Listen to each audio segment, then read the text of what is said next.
2200 साल पहले कैंडल यानी मोमबत्ती का आविष्कार हुआ। अब आज अगर हम टाइम ट्रेवल करके उस टाइम के लोगों को 2023 वाले स्मार्टफोन्स के सभी फीचर्स दिखाने लगे तो हमें या तो एलियन समझेंगे या फिर जादूगर, जबकि एक मोमबत्ती और स्मार्टफोन के बीच का गैप बस 2200 साल का है। सोचिए तब क्या होगा जब यही गैप 2200 न होकर 22 लाख, 22 करोड़ या फिर 200 करोड़ या जब 2000 करोड़ का गैप बन जाएगा, तब टेक्नोलॉजी किस हद तक प्रोग्रेस करेगा वही आज आपको इस वीडियो में पता चलेगा। साल 1964 में सोवियत साइंटिस्ट निकोलाई कार्डाशेव ने सिविलाइजेशन को 3 लेवल्स पर बांट दिया था, जिसे कार्डाशेव स्केल भी कहा जाता है, जो एक ऐसा स्केल है जिसकी मदद से कोई भी सिविलाइजेशन के एनर्जी यूज करने की एबिलिटीज का पता चलता है। जब बात टाइप 1 सिविलाइजेशन की आती है तब उसके द्वारा कम से कम 10⁻16 वाट्स एनर्जी का यूज किया जाता है, जबकि फिलहाल में हम सिर्फ 10⁻13 वाट्स एनर्जी का यूज कर रहे हैं, जो हमें कार्डाशेव स्केल के ऊपर हमें एक से भी कम यानी 0.73 पर रखा है। हम इस 0.73 को उस कैंडल के साथ कंपेयर कर सकते हैं जिसे आज से 2200 साल पहले बनाया गया था। तो कार्डाशेव के 3 स्टेजेस बनाने के बाद इसमें कुछ दूसरे साइंटिस्ट ने 4 और लेवल्स ऐड कर दिए, जिसके बाद से हर एक सिविलाइजेशन का लेवल उसके एनर्जी कंजम्पशन और टेक्नोलॉजी के यूजेज के आधार पर तय किया गया है। Type 0 civilisation.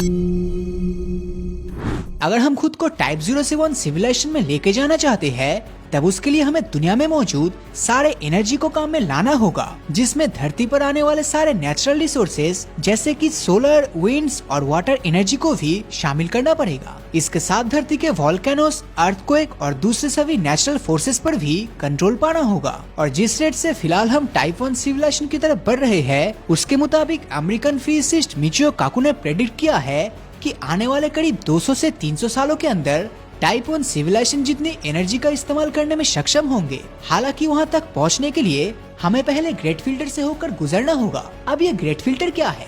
तो दोस्तों, इसे अगर सिंपल वर्ड्स में कहे तो ग्रेट फिल्टर को न्यूक्लियर वॉरफेयर, आर्टिफिशियल इंटेलिजेंस और क्लाइमेट चेंज जैसी मुश्किलों के साथ कंपेयर किया जाता है। Type 1 civilisation. इस हद तक पहुंचने के बाद हम धरती तक आने वाले सारे सोलर रेडिएशन को फुली यूटिलाइज कर लेंगे। अब आज की तारीख में धरती लगभग 71% सोलर एनर्जी एब्सॉर्ब करता है और हर घंटे में सूरज से आने वाला करीब 430 क्विंट्रिलियन जूल्स एनर्जी धरती को हिट करता है। अब सूरज जो एनर्जी हमें 1 घंटे में प्रोवाइड करता है वो हम आज की तारीख में पूरे साल में भी खत्म नहीं कर पा रहे हैं, जो बताता है कि अगर हम सूरज से निकलने वाली इस एनर्जी को एक साथ अपने काम में ला पाए तब हम दुनिया में मौजूद हर एक चीज को सिर्फ सूरज की मदद से ही पावर अप कर सकते हैं। अब क्योंकि ये सस्टेनेबल एनर्जी आराम से मिल जाता है और इसका यूज करने में कोई खर्चा भी नहीं आता, इसीलिए टाइप 1 सिविलाइजेशन की कैटेगरी में आकर हमें आगे कभी बिजली का बिल नहीं देना होगा। टाइप 1 सिविलाइजेशन में हम सुनामी जैसे नेचुरल डिजास्टर का इस्तेमाल भी एनर्जी प्रोड्यूस करने के लिए करें। एक बार नेचुरल एनर्जी सोर्सेज पर हमारा कंट्रोल आ जाने के बाद हम वेदर को भी अपने हिसाब से कंट्रोल कर पाएंगे। ऐसा होने के बाद अगर दुनिया का कोई हिस्सा सूखे से गुजर रहा है तब हम वहाँ अपनी मर्जी के मुताबिक बारिश भी करवा सकते हैं। ऐसे स्टेज में ग्लोबल वार्मिंग का भी कोई खतरा नहीं रहता, क्योंकि तब तक हम टेक्नोलॉजिकली इतना एडवांस हो जाएंगे कि एटमॉस्फेयर से कार्बन को घटा पाएंगे, जिससे हम धरती के टेम्परेचर्स को भी कंट्रोल कर पाएंगे। Type 2 civilisation. साइंटिस्ट का ऐसा मानना है कि ह्यूमैनिटी को इस लेवल तक पहुंचने में कम से कम 3200 साल तो लग ही जाएंगे, और एक बार जैसे ही हम वहाँ तक पहुँचेंगे तब हम सूरज के अराउंड डायसन स्फीयर भी बना लेंगे, जो हमें सूरज के पूरे पावर को हासिल करने में मदद करेगा। क्योंकि इससे पहले टाइप 1 में हम सिर्फ सूरज से धरती की तरफ जितना एनर्जी आ रहा था सिर्फ उसी को पूरा यूज कर रहे थे, बट अब सूरज का पूरा एनर्जी ही हमारे कब्जे में होगा। अब इस डायसन स्फीयर का आकार हमारे सूरज से भी बड़ा होगा, जो स्टार को पूरी तरह से कवर कर देगा, जिससे सोलर सिस्टम की विजिबल लाइट खत्म हो जाएगी और हमारा सोलर सिस्टम गायब हो जाएगा, जिससे दूसरे एडवांस्ड एलियन स्पीसीज हमें आसानी से ढूंढ नहीं पाएंगे। इस स्टेज में हम टेक्नोलॉजी के मामले में ऊंची छलांग मारते हुए हमारे सोलर सिस्टम से बाहर दूसरे गैलेक्सी में भी ट्रैवल करके वहाँ पर इंसानी बस्तियां बसा पाएंगे। इस टाइप 2 सिविलाइजेशन को अगर हम उस कैंडल के रेफरेंस से देखें जिसकी मैंने स्टार्टिंग में बात की थी, तो कैंडल जिस गाँव में पहले जलता था वही गांव अब मॉडर्न होकर सोलर पैनल्स के जरिए पूरे गांव में फ्री में लाइट बल्ब जलाने के साथ हम इसे कंपेयर कर सकते हैं। Type 3 civilisation. निकोलाई कार्डाशेव की कैलकुलेशंस को माने तो एक टाइप 3 सिविलाइजेशन तक ह्यूमैनिटी को पहुंचने में करीब 5800 साल से भी ज्यादा समय लग सकता है। अब अगर टाइप 3 सिविलाइजेशन को अगर हम उस गांव के रेफरेंस से देखें, तो जैसे गांव में जमीन खोदकर पानी को कुएं से निकाला जाता है, ठीक उसी तरह इस लेवल तक पहुंच जाने के बाद हमारे पास ब्लैक होल्स के फोटॉन्स को निकालने का पावर भी आ जाएगा। एक टाइप 3 सिविलाइजेशन 10⁻36 वाट्स एनर्जी का यूज करता है, जो इतनी ज्यादा है कि इस एनर्जी में उस सिविलाइजेशन के लोग वर्म होल्स का यूज करके मिल्की वे गैलेक्सी में कहीं भी तेजी के साथ ट्रेवल कर पाएंगे। और इस सिविलाइजेशन के पास अपने मुताबिक दूसरे प्लैनेट्स को टेराफॉर्म करने की भी एबिलिटी होगी। अब कार्डाशेव ने तो सिविलाइजेशन के सिर्फ 3 टाइप्स ही बताए थे, मगर कुछ साइंटिस्ट इसके भी आगे जाकर टाइप 4 से लेकर टाइप 7 तक सिविलाइजेशन के सभी मॉडल्स प्रपोज कर दिए। तो अब हम वो भी देख लेते हैं। Type 4 civilisation.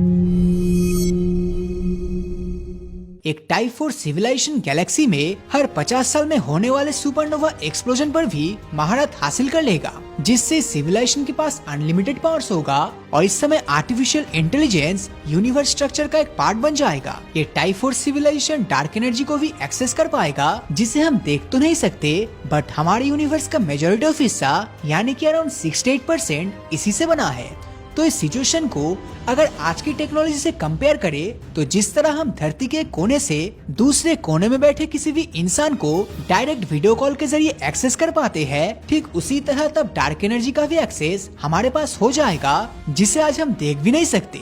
टाइप 4 सिविलाइजेशन में हमें ह्यूमैनिटी के अलग अलग अपडेटेड वर्जन्स भी देखने को मिलेंगे। प्लैनेट्स को टेराफॉर्म और सेलेस्टियल बॉडीज को कंट्रोल करना टाइप 3 का काम था, मगर टाइप 4 तो इससे भी कहीं आगे निकलते हुए न सिर्फ यूनिवर्स को रीशेप और डिस्ट्रॉय कर सकेगा, बल्कि न्यू वर्ल्ड का भी क्रिएशन कर पाएगा। ऐसा भी कहा जाता है कि इस तरह के सिविलाइजेशन के लोगों के पास इमॉर्टलिटी का वरदान होगा, क्योंकि अपने कॉन्शियसनेस को डिजिटल रेम्स में ट्रांसफर कर देंगे। साथ ही इतना ज्यादा पावर के साथ ये नेचर के सभी नियमों को बदल कर रख देगा। इसके साथ ही यूनिवर्स में टाइम ट्रेवल करना भी अब इस टाइम में आकर पॉसिबल हो जाएगा। Type 5 civilisation.